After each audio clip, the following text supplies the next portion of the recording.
No, so many things are coming in mind. Yeah. That's why I just wanted to check. Is Ajay in love anta enaru? ನನ್ನ ಹಾರ್ಟಲ್ಲಿದೆ ಅಂತ ಹೇಳಿದ್ನಲ್ಲ. ಅದಕ್ಕೆ why should I give my heart until and unless I am not in love? That's a secret of, what's the secret of your new look, the young look?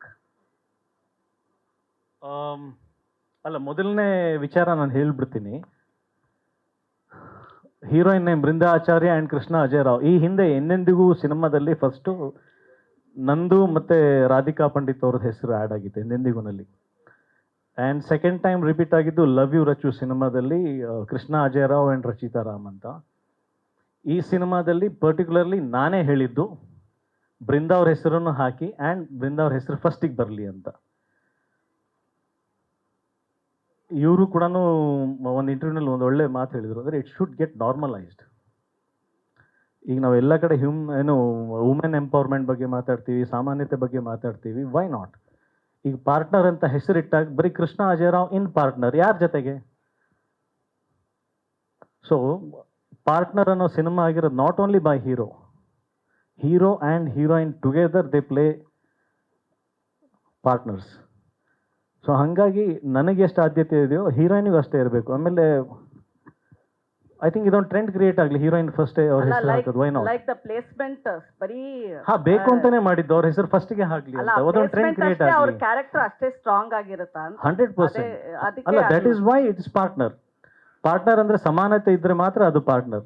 ಇಲ್ಲಿ 30%, 70%, 20%, 80%, 60-40 ಅದಿಲ್ಲ, 50-50.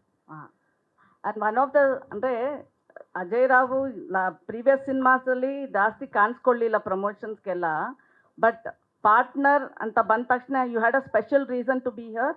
Only you choose cinema, ಅಂದ್ರೆ ನೀವು ಸಿನಿಮಾನ ಯಾವ cinema ಬರಬೇಕು ಅಂತ choose ಮಾಡ್ತೀರಾ ನೀವು? ಇನ್ಮೇಲೆ ಚೂಸ್ ಮಾಡ್ತೀನಿ. ರೀಸನ್? ನಾನು ಒಬ್ಬ ಸೇಲ್ಸ್ ಮ್ಯಾನ್. ಒಬ್ಬ ವೇದಿಕೆ ಮೇಲೆ ನಿಂತ್ಕೊಂಡು ಅಥವಾ ಪ್ರೆಸ್ ಮೀಟಲ್ಲಿ ಒಂದು ಸಿನಿಮಾನ ಪ್ರಮೋಟ್ ಮಾಡಕ್ಕೆ ಬಂದಿದ್ದೀನಿ ಅಂದರೆ is as good as A sales man. ನನಗೆ ಆ ಕ್ವಾಲಿಟಿ ಇಷ್ಟ ಆಗಿಲ್ಲ ಅಂದಮೇಲೆ ನಾನು ಅದನ್ನು ಹೆಂಗೆ ಪ್ರಮೋಟ್ ಮಾಡಲಿ? ಬಟ್ ನೀವೇ ಅಲ್ವಾ ಸಿನಿಮಾಗಿರೋದು, ಎಲ್ಲ ಸಿನಿಮಾನು ನೀವೇ ಇರ್ತೀರಾ. ನೀವೇ ಸೇಲ್ಸ್ ಮ್ಯಾನ್ ಅಂದರೆ ಎಲ್ಲ ಪ್ರಾಡಕ್ಟ್ನು ನೀವು ಪ್ರಮೋಟ್ ಮಾಡಬೇಕಲ್ವಾ? ಸರಿ ಮೇಡಮ್, ಮ್ಯಾನುಫ್ಯಾಕ್ಚರರ್ ಫಸ್ಟ್ ಇದು ಗೋಲ್ಡ್ ಅಂತ ಕೊಡ್ತಾರೆ, ನಾನು ಗೋಲ್ಡ್ ಹೌದಾ ಒಂದ್ಸಲ ಹಾಕೊಂಡು ನೋಡ್ತೀನಿ ಅಂತ ಅಂದಮೇಲೆ ಅದು ರೋಲ್ಡ್ ಗೋಲ್ಡ್ ಆಗ್ಬಿಟ್ರೆ ನಾನು ಅದನ್ನ ಹೆಂಗೆ ಮಾರ್ಕೆಟಿಂಗ್ ಮಾಡಲಿ?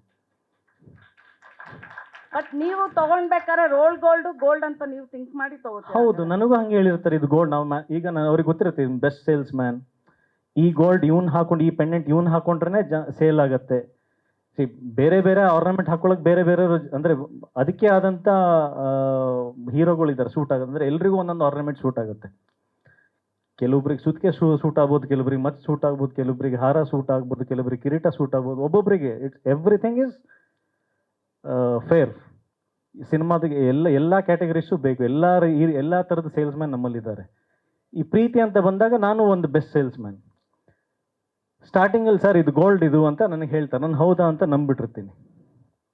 ಅದು ಸೇಲ್ ಮಾಡೋಕ್ಕೆ ಮುಂಚೆ ಸರ್ ನನಗೊಂದು ಅಭ್ಯಾಸ ಇದೆ, ನಾನು ಒಂದಷ್ಟು ದಿನ ಹಾಕೊಂಡು ನೋಡ್ತೀನಿ ಸರ್ ಅಂತ. ಅದು ನೋಡಿ ಸ್ನಾನ ಮಾಡಿದಾಗೆಲ್ಲ ಸೋಪೆಲ್ಲ ಹಾಕಿದಾಗ ಅದು ಏನೋ ಹೋಗ್ತಾ ಇದೆಯಲ್ಲ ನೋಡ್ಬಿಟ್ಟು ರೋಲ್ಡ್ ಗೋಲ್ಡ್ ಅಂತ ಆಮೇಲೆ ಮೆಲ್ಲ ಗೊತ್ತಾಗುತ್ತೆ. ಸರ್ ನಾನು ರೋಲ್ಡ್ ಗೋಲ್ಡ್ ಸೇಲ್ ಮಾಡಲ್ಲ ಸರ್ ಅಂತ ಹೇಳ್ತೀನಿ. ಸೊ ನೆಕ್ಸ್ಟ್ ಟೈಮ್ ಪ್ರೊಡ್ಯೂಸರ್ಸ್ ಬಂದಾಗ they should be very careful to handle you. ಇನ್ಮೇಲೆ ನಾನು ಯಾವುದನ್ನ ವೇದಿಕೆ ಮೇಲೆ ನಿಂತ್ಕೊಂಡು ನನ್ನ ಸಿನಿಮಾ ಪ್ರಮೋಟ್ ಮಾಡ್ತಾ ಇದ್ದೀನಿ ಅಂದ್ರೆ ನಂಗೆ ಆ ಸಿನಿಮಾ ಇಷ್ಟ ಆಗಿದೆ, ನನಗೆ ಆ ಸಿನಿಮಾ ಸಮಾಧಾನ ಕೊಟ್ಟಿದೆ ಅಂದ್ರೆ ಮಾತ್ರ. Okay, my last question to Brinda. I think ಡೈರೆಕ್ಟರ್ದು ಒಂದು ಜೆನ್ಜಿ ಇದು ಲೈನು ನೀವು ತುಂಬಾ ಸೀರಿಯಸ್ ಆಗಿ ತೊಗೊಂಡ್ಬಿಟ್ರಿ ಅನ್ಸುತ್ತೆ. You too like he said no, ನನ್ನ ಮಗಳು ಹೇಳಿದ್ದು ಜೆನ್ಜಿಗ್ ಮಾಡಬೇಕು ಅಂತ.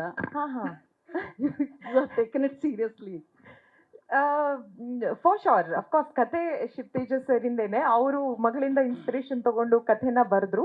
ಬಟ್ ನಾವು ಈ ಸಿನಿಮಾನ ಎಲ್ಲ ಏಜ್ ಗ್ರೂಪಿಗೋಸ್ಕರ ಮಾಡಿರೋದು ma'am. Of course Amora may feel like ಜೆನ್ಜಿಗೋಸ್ಕರ ತುಂಬ ಅವರನ್ನ ಅಟ್ರಾಕ್ಟ್ ಮಾಡೋದಕ್ಕೋಸ್ಕರ ಮಾಡಿದೀವಿ ಅಂತ ಅನಿಸ್ತಾ ಇರ್ಬೋದು.